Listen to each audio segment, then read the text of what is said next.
Hello everyone, greetings of the day. Welcome to our podcast series hosted by the Department of Political Science, Shaheed Bhagat Singh College. And my name is Rajneesh, and I am currently a third year student here at Department of Political Science. And today we are honored to have Mr. Amrit Mahapatra, who is a public policy consultant, advisor to members of parliament, and a former LAM fellow to MP Shri Ram Mohan Naidu Kinjirappu, who is the current cabinet minister for civil aviation. So we are grateful to have you, sir, here in the podcast episode number 3. Thank you so much for having me. So to begin with our first question, mostly students are unaware about this particular career option in public policy. So let's start with what is public policy and how it shapes policy and governance landscape in India. Sure. I mean, public policy, when you refer to it very literally, means the policies that the public sector, the government frames for you or implements for you. So in that sense, it encompasses all of the laws, the regulations, your policies, your guidelines that the government comes out with, be it the union government, be it the state government. However, when we talk about public policy as a field, I think it has been broadened in recent years to include the private sector as well. The assistance, the expertise that the private sector, the civil society, the research bodies, the academia brings to the table. So in a way, public policy has come to mean the policies, the laws that are being shaped with the collective expertise and opinions of all of these various bodies and people. So transitioning into your experience in this space, so how would you describe LAMP as the first step in this whole policy landscape? So let's discuss how LAMP offer opportunity to step in the space of public policy. I was 21 when I applied for LAMP, which is the Legislative Assistance to Members of Parliament Fellowship. It's a fellowship that is run by PRS India. It's a research organization based out of New Delhi, and I think at present there have been close to 15 cohorts of the fellowship. When I applied, my inclination, my fascination was to work with members of parliament. For someone who came from a small town, the opportunity to work with members of parliament at the highest level of policy making in India, in New Delhi, was something which was rare that I came across. I applied to the fellowship. Fortunately, I got through, and I had the opportunity to work with Mr. Ram Mohan Naidu Kinjirappu, who is, and even back then was, a member of parliament from Srikakulam in Andhra Pradesh. In the course of my fellowship, I worked on various things that I had not really ever had the opportunity to explore before. Those would be your parliamentary questions, your debates in the house that take place, debates over various issues that sometimes get allotted and slotted by the speaker, the bills that come up in the house, and even got the chance to contribute to the research for private member bills. In the course of this, I think what I learned the most was the core skill of researching, not just through government documents, but also through talking to people, learning about their experiences, trying to embed that experience into policy making, talking about like my days in LAMP, like how they looked like. I'd say like no 2 day looked alike, right? Because when you're working with a member of parliament, that means you work with someone whose schedule always shifts around a lot. For the first time in my life, I had the opportunity to look at legislators from up close, and I realized that sometimes they work even 17, 18 hours a day. They meet with all sections of people. That day might start with going to the parliament, but it does not end at 5 p.m. like maybe for some of us it does. They come back, they meet different communities, they meet their constituents, they meet various experts whose views they seek to solicit for development in their own constituencies.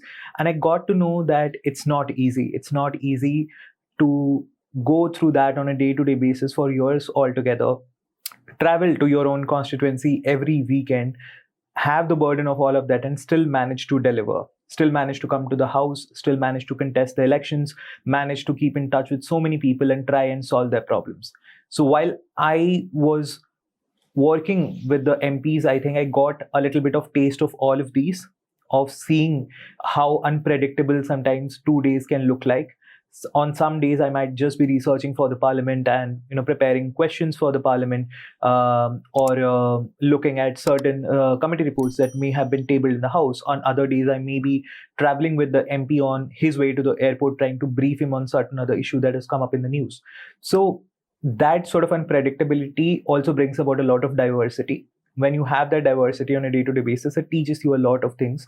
Not only does it teach you research, it also teaches you very human skills of connecting with other people who may be not from the same state as you, people who may speak a different language than you, people who are situated across different levels of the policy ecosystem, people who are not necessarily related to policy at all, maybe the support staff. You talk to them, you realize something, you learn something. And because LAMP was a cohort-based fellowship, there were approximately 40 to 50 other fellows in the cohort. I had the chance to interact with people who are from very different backgrounds. I come from Odisha and I have studied sociology in my college, but there were people who had studied engineering, law, political science and whatnot. So the opportunity, the platform that it gives you to interact with so many people, to learn from it, to take that experience and implement it in your work, in your day-to-day life, I think that is very unparalleled. I'd say even the out of office experiences, right? For instance, for the first time, I got to know that there's a very nice cafe right in the middle of Lutyens. It's called Mysore Cafe, and that used to be a lamp hangout spot. So much so to the point that if you go to that cafe today, you will find a picture of lamps framed on the wall, because that's sort of famed as a lamp hangout avenue, a lamp hangout spot. So the opportunity to just connect with so many different people, to make friends with different people without any intention, but just to have those human relationships, I think it's a very unique blend of work and personal life that LAMP gives you. So that gives us a great insight into working with an MP. So LAMP gives a launchpad into public policy. So let's talk about the broader aspects of public policy in the whole ecosystem of India. Sure. I think public policy in India has come a long way in the last decade, right? In the last decade, we see a few structural changes that have happened. The government has been very keen on involving the private sector a lot more in the economy, taking a step back from managing businesses, trying to focus on the core areas of governance, on maybe the social sectors, and leaving the business to the private sector. How that has played out is basically you have a lot of private players creating startups in very new and innovative zones, right? For instance, artificial intelligence and its advent has created as many as 500 startups if you go by the India AI Gov website.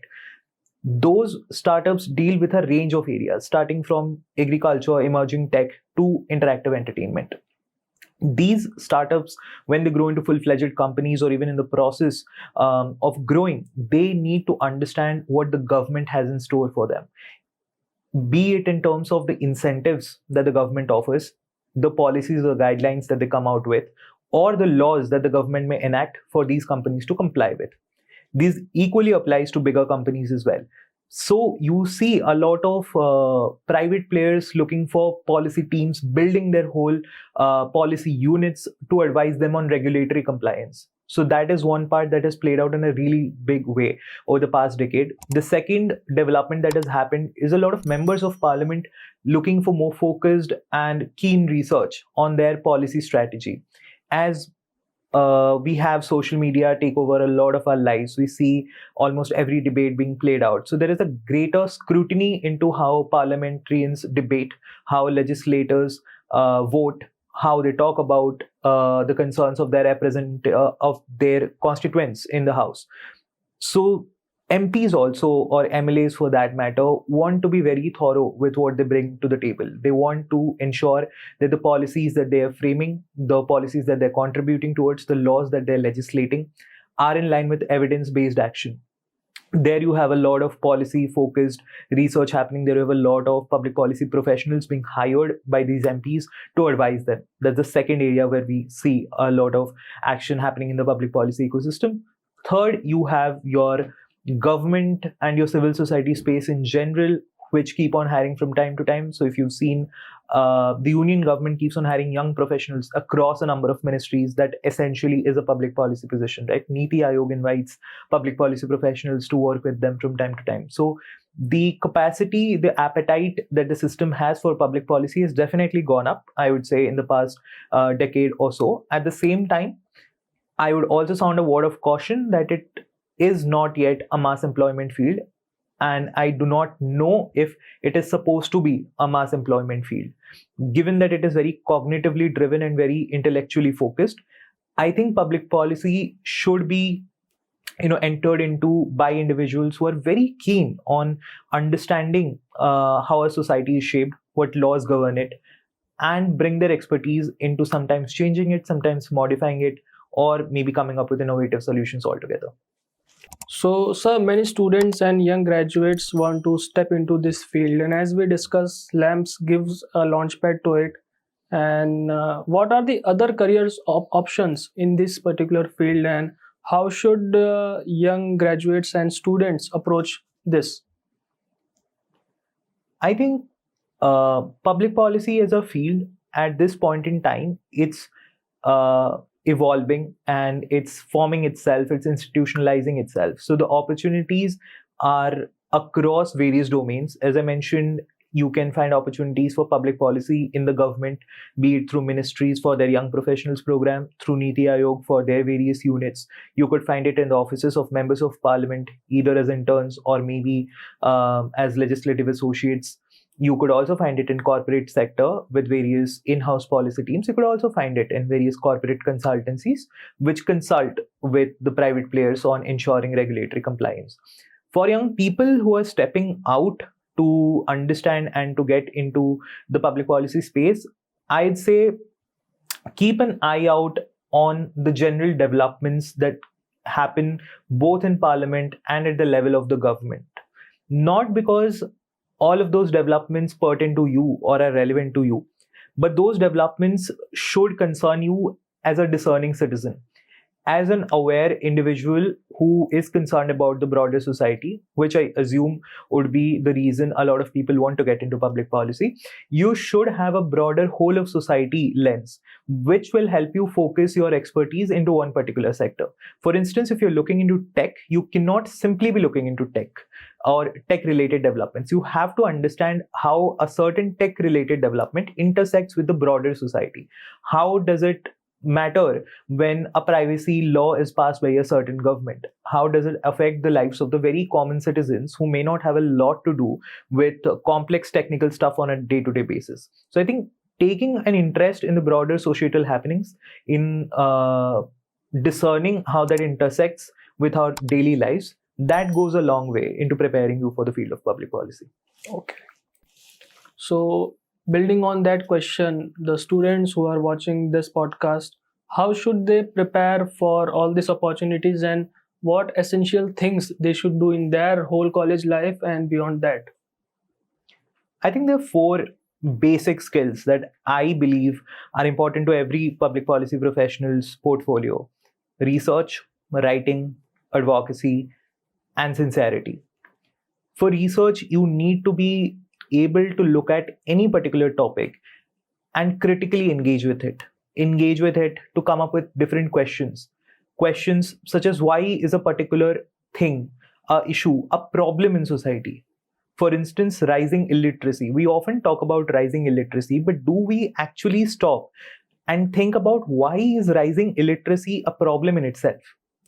Maybe when we ask those questions, we come up with answers such as rising illiteracy leads to ignorance across various other domains, right?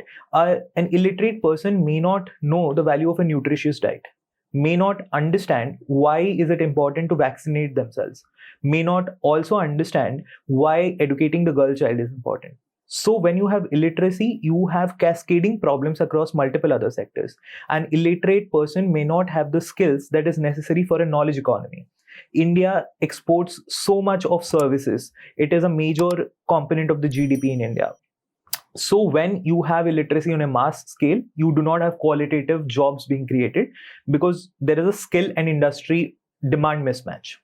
All of these things to be understood requires research, requires critical engagement with something. It requires us asking very important but very simple questions. I'll give you an example. For instance, when a train accident happens in India, you have the Commission of Railway Safety investigate that accident. Now, the Commission of Railway Safety falls under the Ministry of Civil Aviation. The question that any discerning person should ask is, why is a Commission for Railway Safety being conducted under the aegis of the Ministry of Civil Aviation? Now, when we ask this question and we engage with it critically, we can come up with very simple but very logical solutions. Maybe the reason is that there is a conflict of interest if the Commission for Railway Safety operates under the Ministry of Railways. Yes. Maybe it cannot fix accountability, so it has been placed under another ministry. So things like these come through research. Through research, we gain a lot more knowledge and information, and we understand the limits of our ignorance as well. It helps us build a broader portfolio of knowledge regarding any topic that we want to work on. 2 is translating this research into very actionable information and writing. When you write a document, you write it more often than not for a very specific audience. For instance, if I'm writing something for a member of parliament, it will be very different than if I write something for a corporate audience. Maybe something very different than if I'm talking to students. My writing will be directed based on my audience and the demands of the situation.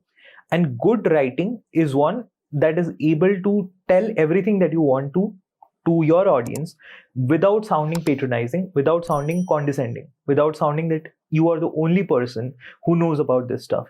It should break down very complex concepts into very simple words. When you read books, the good books never make you feel like you did not understand a word of it, that it was very intellectual. They make you feel very simple. It's very similar to when Sachin used to play the straight drive, right?